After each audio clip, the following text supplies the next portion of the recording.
So I've watched The Bad Batch Shadows of Tantiss, the third episode of the third and final season. And in case you don't want to be spoiled, I did release a spoiler-free review earlier today. It will be linked in the cards and in the description. But just to recap, another phenomenal episode, and this one continues from where Confined left off, rather than where Paths Unknown. But that is only because instead of following Hunter and Wrecker, we are now following Omega and Crosser once again. So in this episode, we pick up where stuff left off, obviously, like I said, with Confined. And this is the episode where Omega and Crosser make their attempt to escape. I actually expected this to be later in the episode, but the Emperor comes to visit, and Narase tells Omega that since to take your time to escape now. Now, I don't think Narase knew the Emperor was going to be visiting, because yeah, I don't think she knew that. But the thing is, because of the visit of the Emperor, Narase is being forced to greet him alongside Dr. Hemlock. That means Emery is going to be running the blood samples. That means Narase won't be in the lab to discard Omega sample like she's been doing all this time. And that is important because Emery is not involved, does not know that Narase has been doing this. And yeah, and so Omega makes her escape. Now she also does get Crosser, which is a good thing that she did because she couldn't do it by herself, especially since all the shutters were locked down because of the Emperor's visit.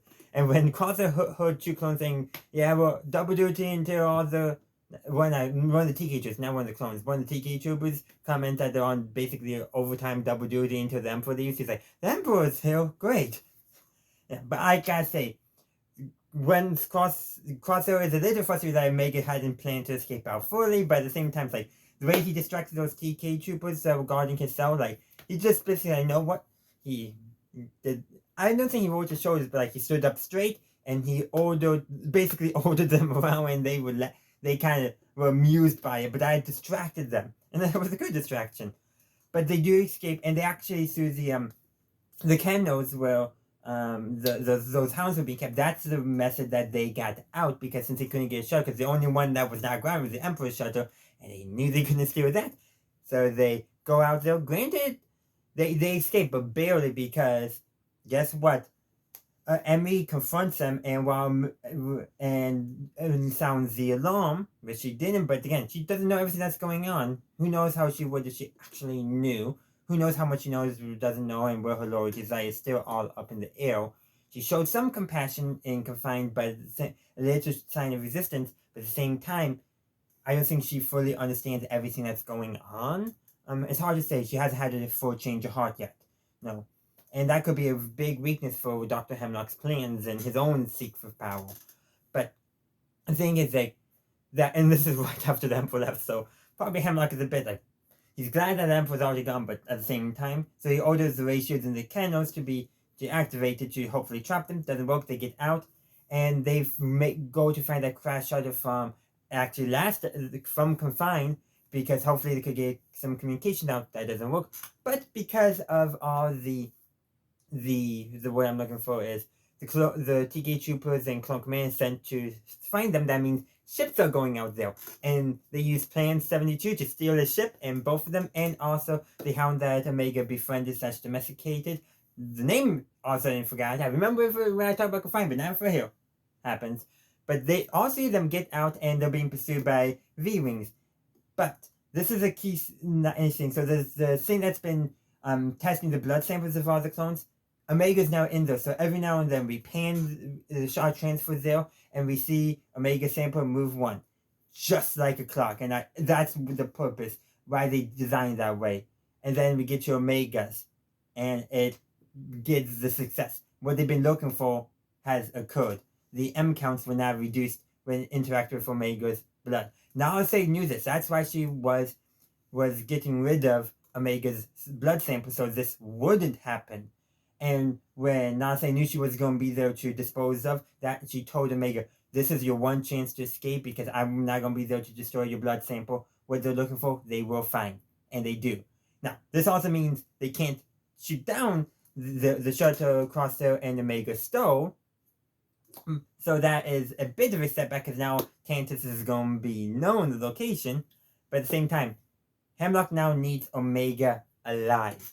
So that's going to probably impact. So the question is, in the following episodes, how soon will it be before Crosser and Omega meet back up with Rekko and Hunter? Is it going to be the next episode? Is it going to be in a few other episodes? Is it going to take them some time to reconnect?